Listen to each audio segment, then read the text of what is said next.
The product being analyzed today is a Yamaha NS Series 5-disc DVD changer. Uniform thickness of the disc changer's steel enclosure indicates it was made with a sheet metal forming process. First, a rectangular blank is cut in the outline of the flat part.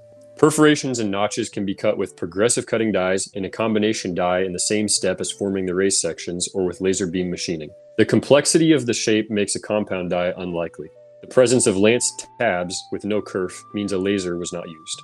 These factors indicate the use of a progressive punch and die process.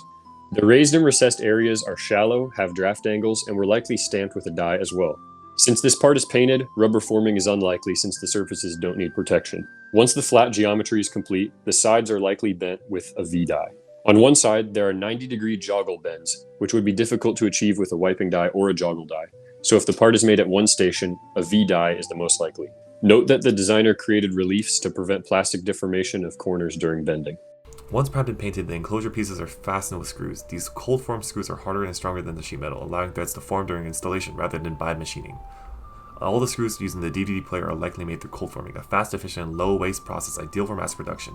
Machining with laser CNC tools will be much slower and weighs more material. As we can see in the image, the smooth, rounded head and uniform threads of the screws indicate this process of cold forming compared to machining. Cold forming begins by cutting metal wire into short blanks. At room temperature, hydraulic or mechanical presses shape each blank using hardened steel dies. The first die forms the head by compressing one end into a mushroom shape, followed by steps that refine or extrude the head.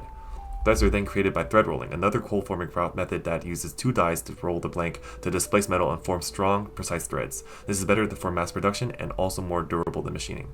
Finally, the screws receive a black oxide finish, a chemical coating that forms a thin magnetite layer, giving a smooth black appearance. Unlike the rougher, matte black phosphate coating used in industrial settings, black oxide provides a sleek finish suited for consumer products. The next component we have chosen to analyze is gear in the DVD loading assembly. The injection molding process is as follows. Thermoplastic resin pellets are fed into a heated barrel where a rotating screw melts and mixes them. The molten plastic is then injected under high pressure into a steel mold made of two halves, the core and cavity. Once cooled, ejector pins release the gear from the mold. Excess plastic from the sprue or runner is trimmed and recycled. After examining the gears, several features clearly point to injection molding as a manufacturing process used. The most obvious clues are the small circular marks left behind by the runners and gates. These are characteristics of where molten plastic entered and filled the mold cavities. Additionally, the consistent surface finish and uniform geometry across all the gears suggest a high-volume production method capable of producing identical parts with tight tolerances. Injection molding is ideal for this because it allows for precise replication of complex details such as gear teeth and hubs, while keeping production costs low once the mold is made. Moving on, we analyze this ribbon cable. Based on its thin flat surface, we judge that the hot rolling process called calendaring was used to manufacture it. The wire itself is composed of tin copper, which can be distinguished by its silver color at the exposed end.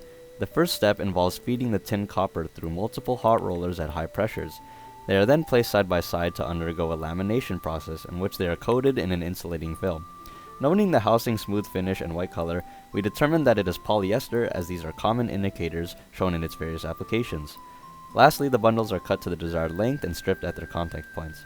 So although the extrusion process could also be used to make the wires, it would be difficult to replicate the fine thin finish that calendaring does. Lastly, we have a rubber belt. There were no seams along its outer surface, indicating the absence of a bonding process.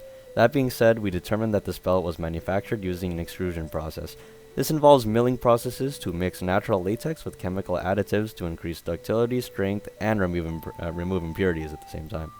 It then passes through an oven and is heated to a temperature which allows for its extrusion through a circular, hollow-centered cross-section.